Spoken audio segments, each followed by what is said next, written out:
beat them in that final stretch where it's me who's going to come out of on top and not him. Indeed. And sorry, I think the stream dropped for a few seconds there. I'm not exactly sure what's causing It's okay. that. I see the F15 stats. Everything's good now? Okay. There we go. Glad I was able to get that up as quickly as I could there. All right, and we're watching inSKY taxi now. They're starting to pull into formation along the runway. We got two F-15s just getting into position. The rest of everybody else seems to be moving out of their hangars.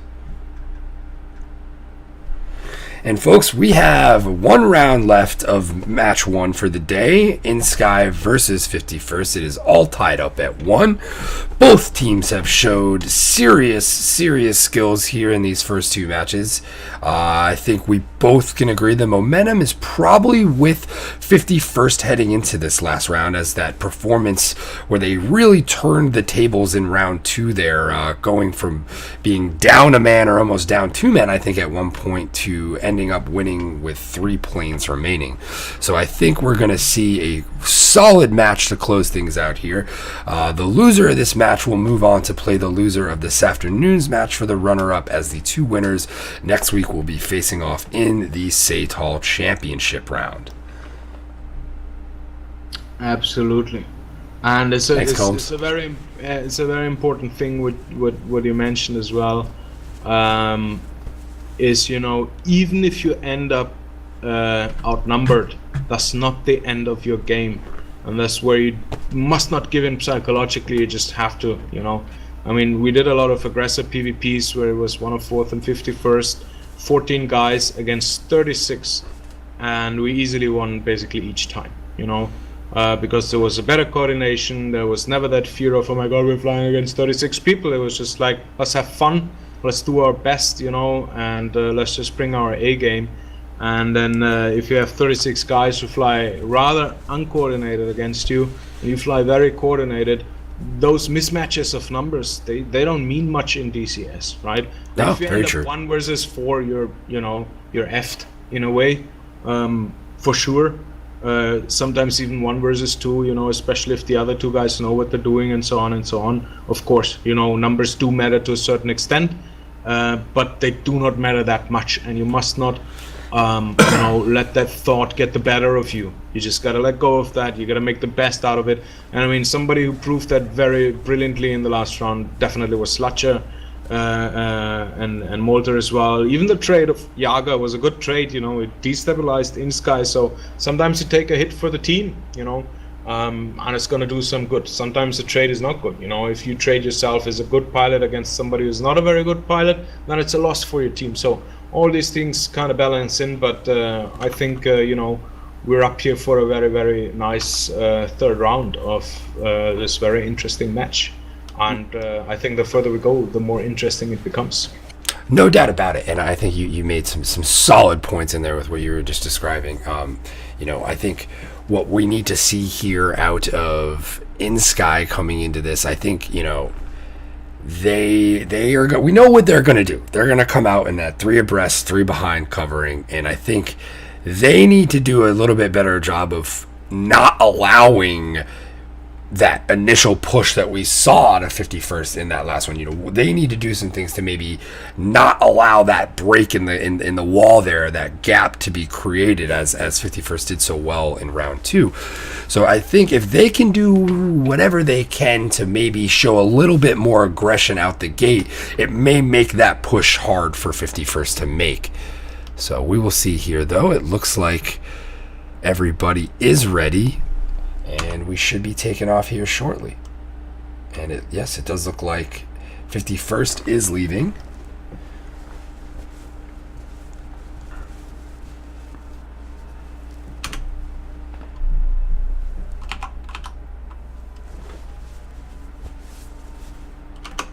Yes, we did have the go from both teams, so just another 20 minutes and the fight is on. There we go. Absolutely.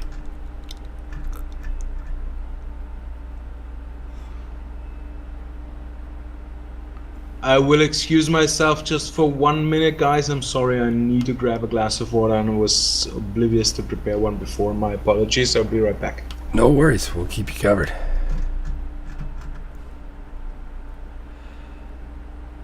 All right, and they're off, gentlemen and ladies. We're going to get the formation set up here as they start. Ooh, what is this? Oh, wait, no. Sorry, I was assuming I was looking at Katasi there for a moment. Sochi. Let's see, who won the last one? That was, I think Katasi's 2-0 on the day, but I think we all know how little that means in the grand scheme of things. So we'll make that note, though, for those who do keep score on that at home. I know there's a few of you out there. And take this moment, too, to talk about the sponsors. Splash One Gaming, Buddy Fox, Heat Blur, all great sources of sponsorship for SATAL. So okay, I am there we back. go. And our Mike is back with us, and we're waiting for things to progress towards Bullseye here.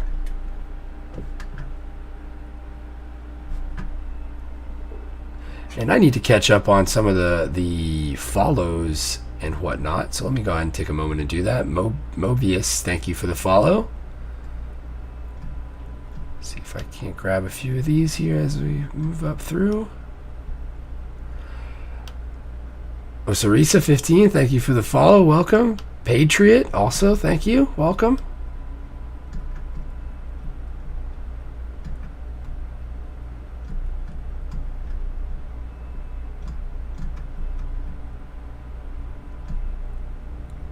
And I think that's it in the recent moments. So thank you guys. Welcome. Glad you guys are enjoying what you're seeing this morning on this semifinal Saturday for SATAL. And we'll get some labels on here for you. Okay, inSKY doing their thing. They're going to set up and get into their normal position. And we have 51st in 2-3 flights. I think we're going to see them roll out with the 4 abreast 2 in the rear position. You referred to that as there was a term you used earlier on, Mike. I don't recall. It was a box something along. Yeah, we something? call it a box. Right? Okay, there you go. Have, a typical box is flown like that you have. It looks like a box from the top, right? You have 2 guys in the front, you have 2 guys in the back, and they form something like a box. I see. Basically, they bag and drag. They just keep going the hot, cold.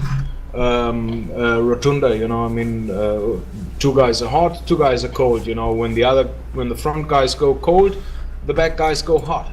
So you always have your nose on the enemy. No matter if you have to defend, you still have somebody looking at the enemy. If that guy chases you, he's just gonna buy it from the other guys. And the more patient you are with that, and the more adapted you are to the enemy. If you bait him into the mistakes.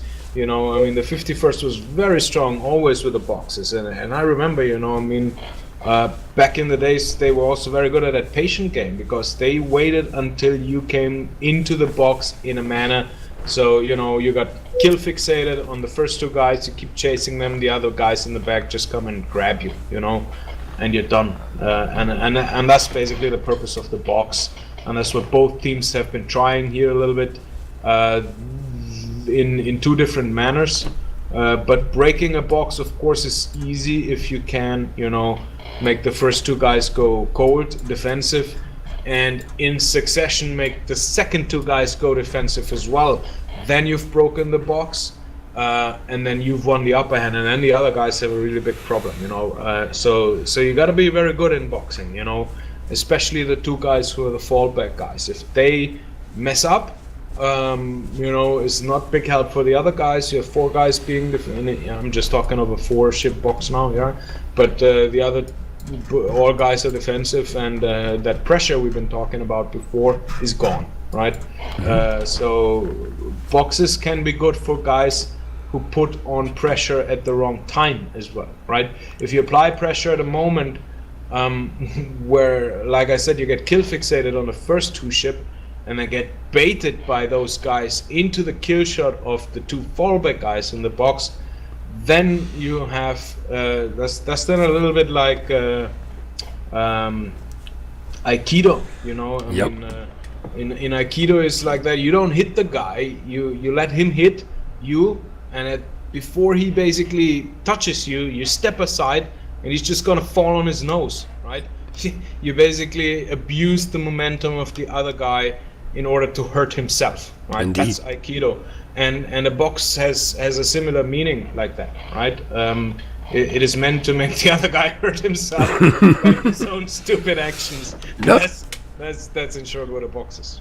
And I think that's a good analogy there, because you're using that other opponent's momentum to actually work against himself as he comes in towards you on that. And I think that's a good way of explaining that to those out there who don't really have a concept of that or haven't executed something like that before. Yeah, and in Aikido you have those moves that for example, you know, you extend your arm in a way. Not that I've done Aikido, and if somebody of you is an Aikido pro, please, you know, don't grill me for that. I have no clue about Aikido.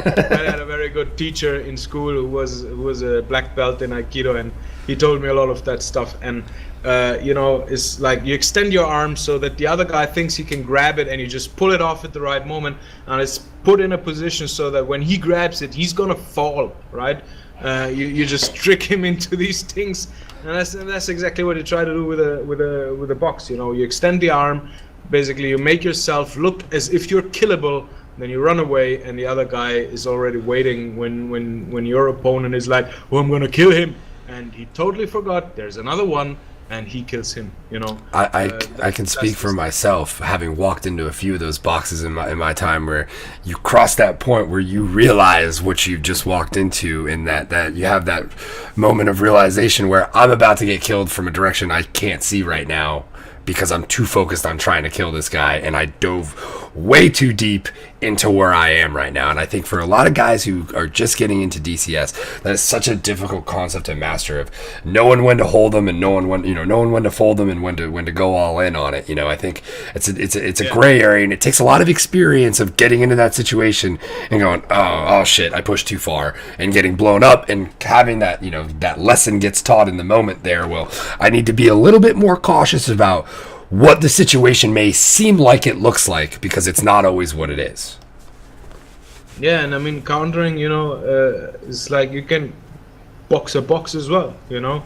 You can make yourself like, oh, I'm kill fixated, you know, you totally chase that guy, make the other guys like, oh, he's chasing him, we're gonna bag him, right? Then you go defensive, your guy's already there, he's gonna bag both of them, we're coming back for you, you know. So you can reverse it again. So, you know, it's always like, if you fight very equal guys, it's just gonna be like, in the end it always ends up guns versus guns if it's very equal versus equal, you know.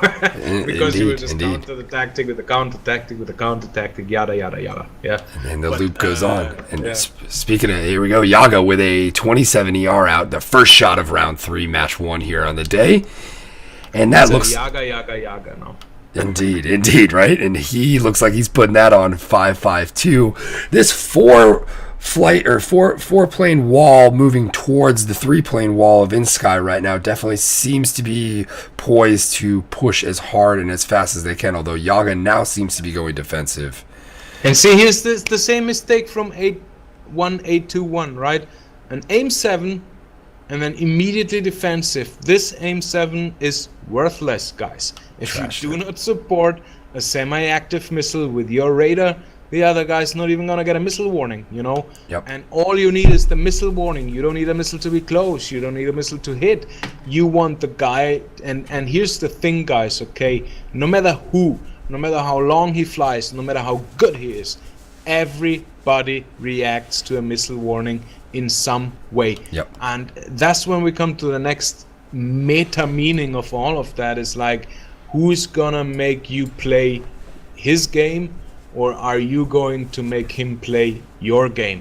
And putting psychological pressure on him, you know, threatening him with missile warnings, and making him deviate himself from his initial attack plan is extremely valuable. So defensive shots, you know, should really be effective in that they create a long-lasting, threatening missile warning. And the closer a defensive shot is to a kill shot, the better it is, because the other guy might even do a mistake and, you know, turn the defensive shot into a kill shot himself. Indeed. But if you just shoot an aim 7 Mad Dog into the air, that's like, you could jettison that weapon just as much.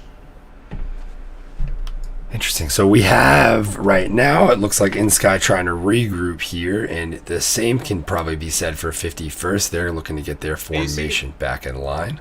I'm sorry for interrupting. What Sure. you can see here is in a way a bad box from inSKY, because everybody's turned away from the enemy, and that's when the box fell apart. Okay, so if you can keep two guys nose hot on the enemy, then the box is working. But if everybody's just flying away, the box is not being executed correctly.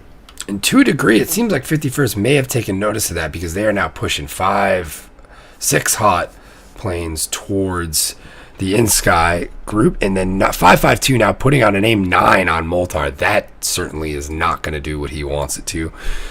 I'm not sure if he thought he could sneak that off there, or maybe what he thought he was getting away with that, because it certainly wasn't to. It's also those long range aim 9 shots, you know. I mean, and then you fired both your M9s long range. They didn't hit because the guy did maneuver in some way, right? Yeah. I mean, and then you end up in a merge and you're like, shit, I'm out of sidewinders, you know. Keep the missiles for what they're meant for is always the better way to go. If Agreed. you're in doubt, right? I mean, Agreed. expending those aim 7s and those aim 9s and long ranges. The ET is different, the aim 120 is different, the R77 is different, because you don't need to guide that missile. It's gonna stay a threat even after you launched it, right? Indeed. But even an ET, I would never launch it out of range and kind of hope that maybe the guy flies into it. We had that a lot in SATAL, but as you can see, that works really with the teams who are not as far yet. With teams who are really more evolved, you know, there's rarely an ET that's going to hit long range. There's almost never going to be an aim 9 that hits long range. And there's certainly never, ever going to be an aim 7 that's going to hit you on support. Well, one of the things I've learned too watching this, and I think you may back me up or agree with this here, is anytime you're doing something on a hope and a prayer in DCS, you're already in a bad position, and you're probably not going to be where you want to be when it's all said and done. You know, the guys who tend to come out on this thing, they're not firing missiles on a hope or on an off chance that it catches somebody off guard, because like you said, you just squandered a missile that you have, or some currency in your wallet there to do something with during this match, and you never want to see people throw stuff like that away, because you could be so useful at some other various points. So want to see guys be a little bit more cautious when they fling those things out there, right? And exactly, you know, I mean, use your missiles for what they're meant for, you know. And but there's also, you know, I mean, there's stuff like a Maddock, and sometimes a Maddock can be very useful, but you have to also know what kind of Maddock's gonna work. Is this a Maddock that might, you know, catch on to the enemy, or is this a Maddock that's just gonna fly? You know, if you fire a Maddock 50 degrees off core from the enemy, well, most likely it's not gonna lock onto him, you know. There are some guys like Octuple Fire or Oberst Zeissig, both of them were very good, and you know, they gave you those 15 nautical miles Maddox, but they knew exactly the situation where you were in, you know, at a certain altitude, at a certain speed, that Maddock would work, you know. But then that's not hope and prayer, that's a calculated Maddock. that's right? knowing your parameters. That's knowing your parameters, knowing when you're within them, and making a good calculated shot at the end of the day. Yeah, a cheap shot and stuff like that. I mean, you know, that there has to be some purpose behind the missile. Agreed. And the two purposes, if you want to take it, mainly are either a kill shot or a defensive shot, and that's already sometimes difficult to know and to select. You know, am I going to shoot a defensive shot or am I going to shoot a kill shot? Indeed. To master that knowledge already will bring you a lot further. And it looks like we got the 51st definitely pushing things more southeast right now. We had a few shots out, nothing that looks like it's going to actually do anything. I think those 120s were more or less to try to bump some guys back there. However, it does feel like 51st still has the momentum and is pushing this line of scrimmage in the direction they want. I feel like inSKY is a little bit back on their heels right now, trying to react to what 51st is doing. Yeah, I'm a little bit scared that it, you know, here again, 925, aim 7, just Maddock. That's a jettisoned missile, guys. But let's get away from the generalizations. The one thing I'm a little bit concerned here about is it looks very much like the first match, a little bit, you know, at the moment. Again, both teams are a little bit too careful, and you know, what the heck, man? inSKY is almost all of them are cold, right? One guy recommitted. He's totally pointed away from, you know, where the enemy really is. That's the moment where 51st just needs to, you know, suck it up, get into the fight, and put pressure on the Bandit, because if they run them out of the bubble, that's just as good as a win as if they shut them down, you know. So Indeed. And I think there was a moment there where 51st was really pushing on inSKY, and inSKY was a little bit out of formation, and it just didn't seem like 51st took the advantage they had there. So let's hope if they get another opportunity like that, they certainly do what they need to do. No, and like to make this more clear in a smaller picture, guys, right? You're chasing a Bandit 5 miles on his 6. The worst thing you can do is turn around, because that guy's just gonna turn around behind you, and then he's chasing you, right? So once you're chasing a guy, you don't have a, you know, if somebody's coming from the front, yeah, you gotta run, and then you're gonna be chased. Well, bad luck, right? Bad luck exists, but I mean, or miscalculations, whatever. But if, you know, you're in a pure chase situations, do not let off that pressure and just keep piling on that guy as much as you can, because, you know, the more he's under pressure, the more. So often people have just killed themselves by stuff like that, you know, maneuvering into the ground, running into the mountain, Indeed. blacking out, you know. I mean, that's all stuff that helps you a lot. Lots of shots out right now. Bunch of action going on here to the north.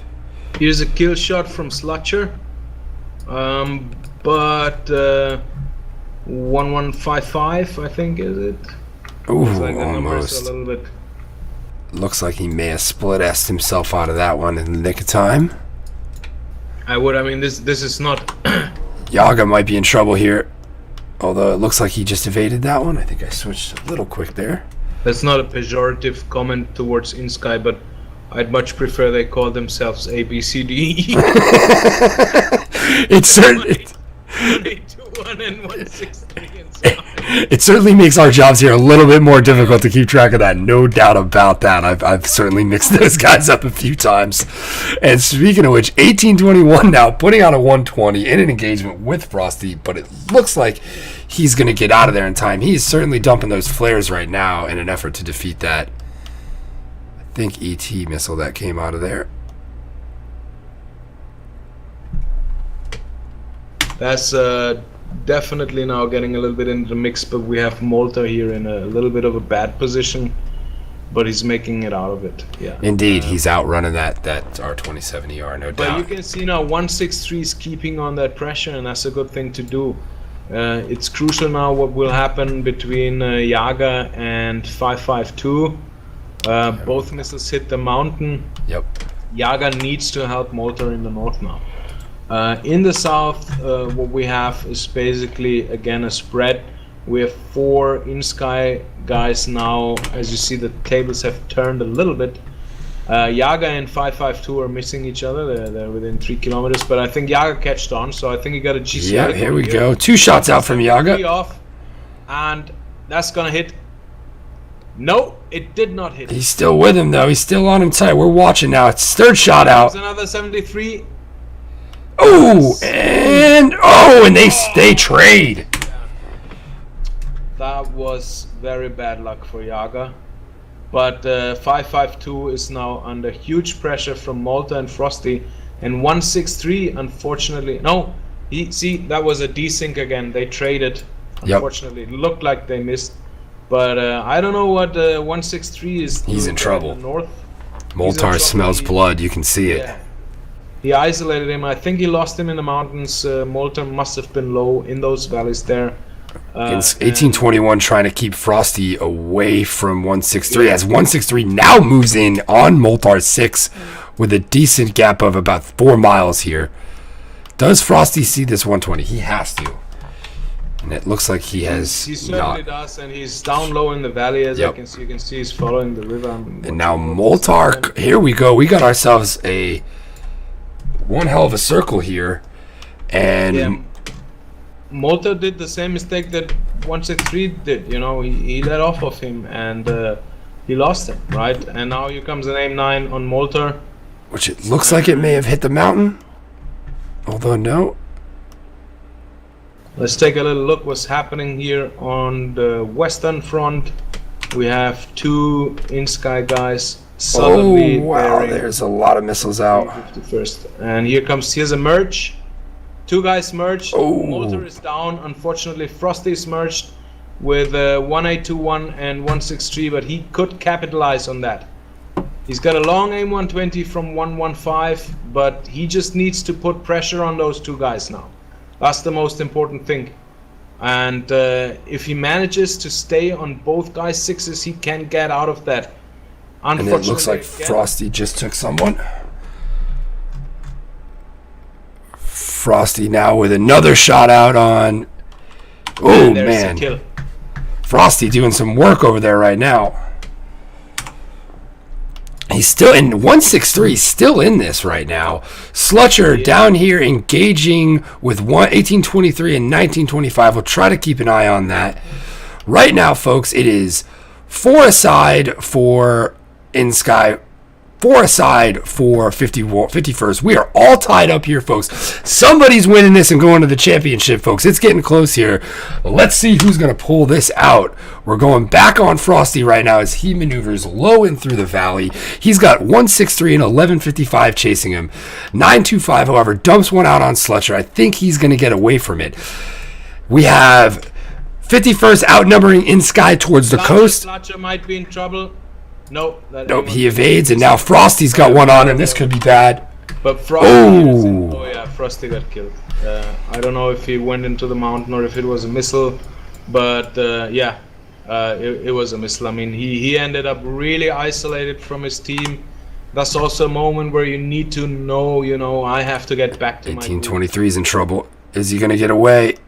And it looks like he evades that. Oh, no, there it goes. It catches him.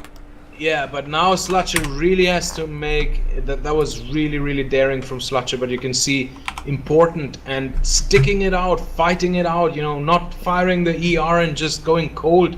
It got him a kill, and now he can run back to X-Men. Here comes the aim 7 from 925, but X-Men is already there, and here you can see a classical bag and drag, right? Slutcher is dragging 925, but 925 did not get kill locked on him and pulled out early enough. So now we have a 3 versus 3 situation.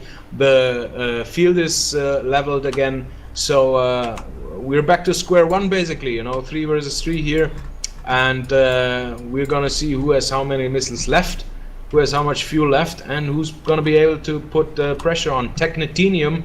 If he does not take care and resolidate with this group,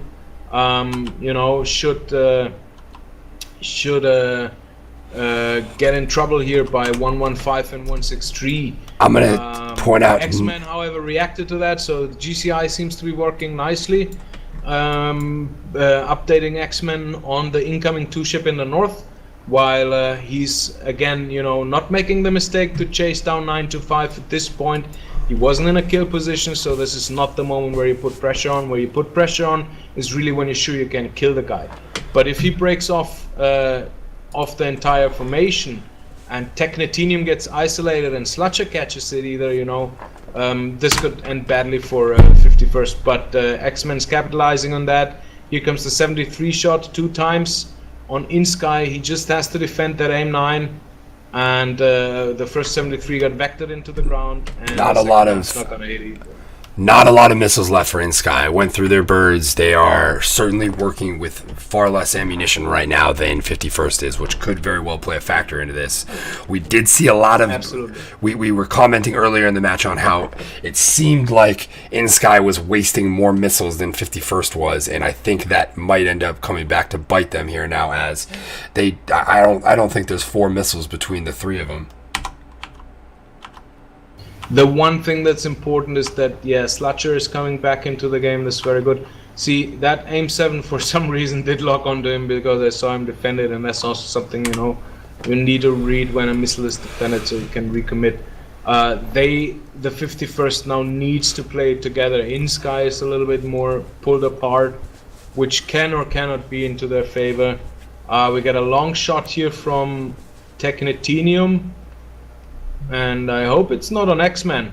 No, it's not. For a second, it looks like. Yeah, that was close right there. That was like, oh. Uh-oh. That would be really 925. Only working with IR missiles. Only has 9 Ms Flatcher left. and X-Men now need to put pressure on 163, and Technitinium needs to follow suit. Bait the southern two guys into them, and once they've dealt with 163, come around and deal with the southern guys. But we'll see how that turns out. Technitinium must be careful that he doesn't get cut off. He may want to extend here and drag them out just to try to buy some time for Slutcher and X-Men in the north there. He's got it. They're already starting to figure it out. Yeah, that's not working. 925 and 1155 coming up to help 163. And here we go. Shot out on 9 coming on X-Men. R7. Oh, just missed. 115. And Slutcher and inSKY are merged. So the north is definitely very interesting at the moment. They're circling right now. Yeah. There we go. He's pulling 163, pulling into shot. Whoa! And that's a kill shot. Yeah. But now he has to be careful that 115 doesn't get an. X-Men here is unfortunately not really. Now he's aware of 115. And 115 looks like he's completely overshooting Slutcher. He has only aim 7s left. No IRs. So he is going to be struggling to engage on short distance there, I'd have to assume. He's merged versus 2 now. Here we go. So he's really, really in deep trouble. But it looks like the 51st are also out of missiles, because I think they're going for the guns. Yes, indeed. Let's hope they don't crash into each other. That's also stuff that happens. Technitinium R77 on 925, and now Technitinium really needs to put pressure on him. This is the moment where even a trade... Yeah. And 925 goes down. Good kill by both. And the win goes to 51st. Congratulations. Indeed. That's it. We have one of the finalists, 51st Bisons, have made it. It was a hard round. It was gun kill at the end, which we always want to see, you know. I mean, that's always the cherry on the top. 51st has won. Great job by inSKY. In the end, 51st learned from their mistake in the first round, capitalized on their findings, turned the game around, turned the pressure around, and again here, they did not get those 3 losses to them. They did not get demoralized by that. They capitalized in the end, and they very well separated the guys from each other so they could isolate them and pick them apart one by one. It ended out 2 versus 1 in the north and 1 versus 1 in the south. They won both engagements in the end, and it's a very deserved victory by the 51st. So here's the congratulations to one of the finalists of this year's SATAL Championship. Absolutely. Good job to 51st. Way to hang in there. That match went back and forth. It looked like it could have been anybody's match at any given point in that whole thing. That was well played, hard fought, and entertaining for everybody to like. That was exactly what we look for around here. I don't think it gets much better than that. Hopefully round 2 today, or match 2 today, will hold up to that. I get the feeling it will. Hey, wake up. Oh. Kazansky here said, good old Iceman, those 3 missiles on Slutcher were a mistake. If he saved some for the others, might have worked out better. Absolutely right. Missile conservativeness is so important in these engagements. You only have 4 active maximum. That's not a lot of missiles. They're very quickly off your rails if you do not take care. And missile management in the end really won this round. So yeah, that's something you always have to keep in mind, you know. And I think we're going to be getting an interview from Moltar. Seems like it. We might be speaking with him after that match there. Yeah, let's absolutely. bring in, if somebody from inSKY wants to join as well, come in, guys. Hop in, guys. User joined your channel. Hey, there we go.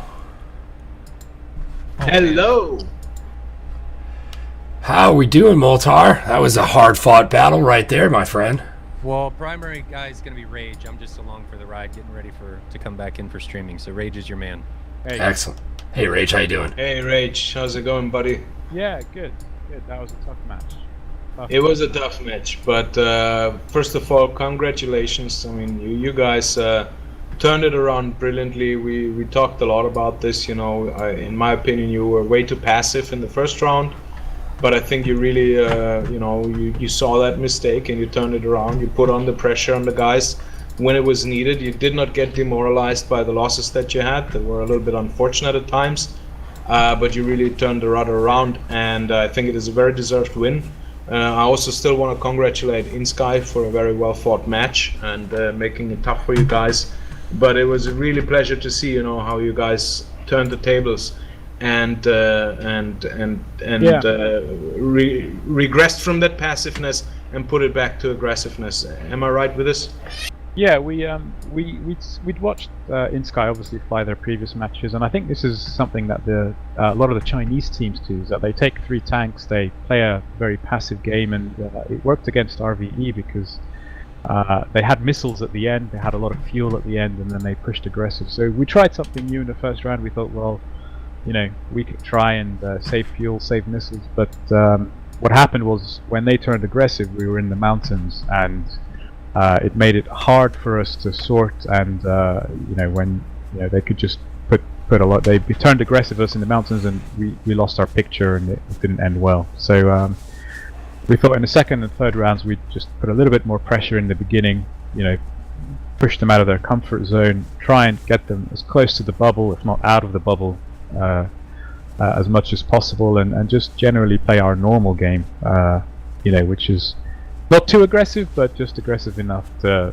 sort of degrade their SA. But I mean, they made it hard, and even in round 2 and 3, we took losses. It was a little bit messy at times, but that strategy worked out a lot better for us. Absolutely. The third round got a little bit hairy at the point when first Molter got separated very decisively from the team, in my opinion, and then secondly, when Frosty came to help him, first it looked like Frosty could help there, but then Frosty ended up separated, and he kind of missed the point, where to bug out again and rejoin the group in order to consolidate the strength. But nonetheless, despite those losses and those small messy points, as you mentioned, the contenance overall was held on your side. We pushed them on that flank pretty hard, and we maybe have to look at the bubble, because I know at least 2 of them on my GCI picture. At least 2 are outside the bubble for a reasonable amount of time. So, but you get that sort of grace period, and they turned back in, and we got a little bit messy. But when we took those losses on that flank, we really pushed the other flank because we had a numbers advantage there with the other flights, and so they were able to get a few kills there, and then we actually had a little bit of time as our more sort of sea or feet wet side of the flank was going to merge with the side of the mountains.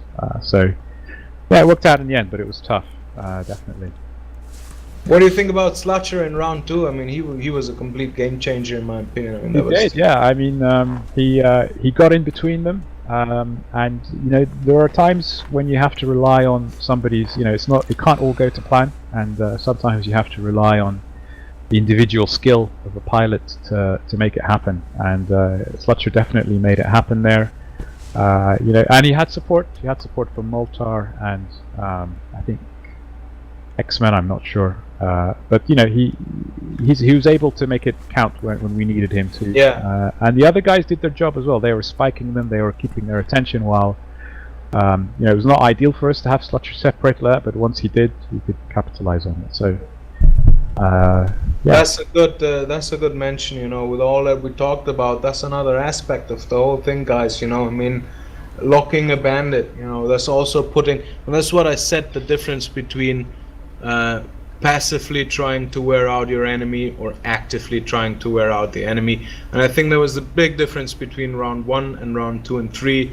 That you were much more actively wearing out the enemy rather than in round 1. I'm pretty sure you did the locks and all that stuff in round 1 as well, but not as effectively and that's one really good thing. You have one guy who's in the fray, but you got several guys locking everybody, and that's how the team works. And that's why I say those are not just Slutcher's kills, those are the entire team kills, because you work together in that sense. Did you keep your enemy occupied? Did you keep him distracted? And if you do that well enough, then even a single bandit within a group of 5, you know, can turn out as successful as Slutcher did. So, you know, there's the single pilot skill, the team skill, everything came together in the end, in my opinion. And Yeah, thank you. I think that honestly might be one of the most hardest fought matches I think we've seen all year. I mean, you could just see how hard both sides were working in that to stay in it and just to fight within that match. I mean, you could just see it. It was well done, guys. It was quality entertainment across the board. We got to give credit to inSKY. They gave us a really tough match. Yeah, those guys did very well, and you know, we hope to see them next year's SATAL. Absolutely. And they're in the runner-up, which also... Oh, of course. Yeah, I forgot about that. Yeah. So, you know, I mean, being in the runner-up in a SATAL league is not a small feat, guys, right? I mean, if you make it into those last 4 places, you already made it really far. So everybody who's ending up in the runner-ups, you know, congratulations in that sense. inSKY is the first. We will then see SF versus the 104th. I'm going to take a step back there again. I'm going to support my team there, of course. Going to be the private Iron Mike again for that match, and then join in for the interview afterwards. But yeah, so, you know, I mean, very well deserved finalists, 51st again. Congratulations. You know, my special love for the Bisons. I'm really trying not to be biased here, but of course I'm personally very happy that you guys made it into the finals. And likewise, I'm very happy, you know, that inSKY, with all their skill and that determination, ended up in the runner-ups, which again, I think, in my opinion, is an achievement on its own. Absolutely. They did very well. And you know, we've got another fantastic match coming up now, SF versus the 104. So, you know, we wish you guys a good game. I've you know, I have a special love for the 104, but I'll just pretend I'm being impartial. Yeah, Absolutely. I'm totally impartial in the 104. But good you know, luck to both teams. Indeed. Thank you. We'll see one of you guys in the final next week. Absolutely. Congratulations to you and the rest of the guys at 51st. Well fought match. Looking forward to seeing you guys next week. Okay, guys, I'm gonna step up, but thanks for having me. Adios, Rage. Thank you, Rage, for your input. User left your channel. All right, well, I'll just hang out in here and go back to casting, I guess. Switching roles. Switch modes. Yeah, well fought by inSKY. Rage covered it pretty well. I won't delve into it any further than he did, but yeah, so what do you guys think of, while we're watching the rest of the 51st guys land to wrap this one up? Hopefully they land. What do you guys think is coming in store during match 2 of 104th versus SF? Well, that's something I will not comment on. That's gonna be bad luck from my side, since several attacks. And I'm gonna leave this to Billy and you, Molter. Well, I think, you know, what we've been seeing traditionally out of 104th, and I think what we talked about last week and what they definitely delivered was that aggression, you know, and it's the controlled aggression, as I think Iron Mike and I have touched on a few times today. You know, not being, you know, over the top, coming in there, guns blazing, just shooting everything, you know, just for the sake of doing it. That controlled aggression, that I want to win this, I'm here to win this, you know, mentality. I think we're going to see that continue out of 104th, but SF's going to give him a run for their money. I'm curious, are we going to see Caps doing an F-18? I know there's a lot of people out there asking themselves that question, because they were asking me that question all week. So I think there's a lot of excitement to see whether he ends up pulling that thing out, and if he does, how well that does perform in today's match. So a lot of things to look forward to here in this afternoon's matchup. Absolutely. So I just see X-Men touching down. So guys, what's going to happen is we're going to drop the stream for a second. We're going to restart. I'm going to be streaming it this time, and we'll go from there. So the delay between the two is probably going to be 10 minutes. There'll be a countdown on the stream when it comes back up. So guys, stick around for round 2, and we'll see you guys back here in just a few minutes. And I'm gonna say bye till after the match. It's been a pleasure commentating for you guys. I hope I didn't talk too much, as always. I'm sure I did. So No, you helped me out. Match against the 104th. Good luck to the SF, and of course good luck to my guys. Gonna support them now, and I'll be back then afterwards for the interview again, and have fun streaming, Walter and Billy. But we'll make it happen. But again, guys, we're going to bring the stream down here real quick. So hang on for a couple minutes. We'll be back for round 2, match 2 of 104th versus SF. Hold on, because today's action isn't over. See you guys in a bit. Adios, everybody.